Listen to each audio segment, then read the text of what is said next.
साथियों, क्या हमारे दोस्त या रिश्तेदार कम थे दिमाग खाने के लिए जो एक अमीबा भी आ गई। साथियों, आज हम चर्चा करेंगे ब्रेन ईटिंग अमीबा की। हाल ही में केरल के एक बच्चे की मृत्यु इसी ब्रेन ईटिंग अमीबा के कारण हुई। और इसके कारण, चूंकि हम ऐसी एग्ज़ाम की तैयारी कर रहे हैं जिसमें वो सारी न्यूज़ जो बहुत फ्लैश आउट होती है वो हमारे काम की है, और ब्रेन ईटिंग अमीबा बहुत ही काम की है। 1965 में पहली बार इसकी खोज ऑस्ट्रेलिया में हुई थी, और जब पहली बार इसकी खोज हुई तो इसका नाम दिया गया, जो साइंटिफिक नाम था, इसका साइंटिफिक नाम था नेग्लेरिया फ्लोरी। ये एक यूनिसेलुलर सिंगल सेल्ड ऑर्गेनिज्म है। इसको ह्यूमन आई से आप नहीं देख सकते, बहुत रेयर है ये, और इसको देखने के लिए माइक्रोस्कोप की आवश्यकता होती है। लेकिन एक आप इस बात को समझ लीजिए कि ये एक डेडली वायरस है, मतलब एक तरीके से डेडली अमीबा है। और ये इसके केस में 97% इंश्योरिटी होती है कि किसी पर्सन की मृत्यु होनी ही होनी है।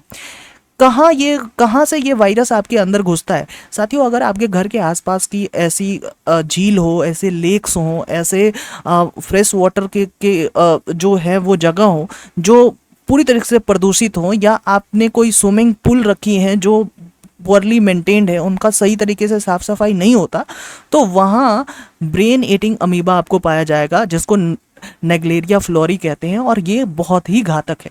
ठीक है, एक चीज़ समझिए, ये आपके नाक के माध्यम से आपके शरीर के अंदर घुसती है। अगर आपने इसको निगल लिया, आपने इसको खा लिया, ठीक है, तो उस केसेस में ये आपको हानि नहीं पहुंचाएगी, यानी वो आपके डाइजेशन के माध्यम से बाहर निकल जाएगी। लेकिन अगर ये नाक के माध्यम से पहुंचती है तो फिर वो आपके शरीर के एक ऑल्फैक्टरी नर्व के द्वारा आपके ब्रेन तक पहुंच जाती है। ऑल्फैक्टरी नर्व एक स्मेल नर्व होता है, ठीक है, वो ब्रेन तक पहुंचती है। जब ये ब्रेन ईटिंग अमीबा आपके ब्रेन तक पहुंच जाती है, उस स्टेज को हम कहते हैं पाम। पाम की फुल फॉर्म होती है प्राइमरी एमीबिक मेनिंगोइंसेफ्लाइटिस, जिसको पाम कहते हैं। पाम की स्थिति के एक हफ्ते के ही अंदर आपके शरीर के अंदर जो है वो फीवर आएगी, आपको उल्टी दिखाई देगी, आपको आपकी मानसिक स्थिति बहुत तरीके से चरमरा जाएगी, दौरे पड़ेंगे, गर्दन में अकरन सी स्थिति होगी। ऐसी स्थिति जो है वो सिम्टम्स है ब्रेन ईटिंग अमीबा के। और ऐसी स्थिति में आपको ये भी जान लेने चाहिए कि इसकी कोई वैक्सीन अब तक नहीं बनी। ठीक है, यानी ब्रेन ईटिंग अमीबा के स्पेसिफिक वैक्सीन नहीं है, जैसे कोरोना के वैक्सीन है वैसे कोई वैक्सीन नहीं है।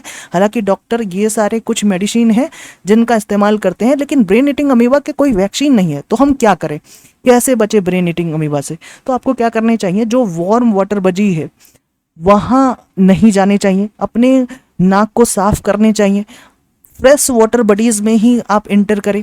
ठीक है, और स्विमिंग पूल जो पुअरली मेंटेन्ड नहीं है, यानी अच्छे से मेंटेन्ड नहीं है, उसमें जो है वो स्विमिंग करने से बचने चाहिए। मतलब एक तरीके से आप जो दूषित पानी है वहाँ स्विमिंग करने से बचें, तो ब्रेन ईटिंग अमीबा आपके शरीर के अंदर एंटर नहीं होंगी, और उससे आप क्या कर सकते हैं, ऐसे डेडली वायरस से बच सकते हैं।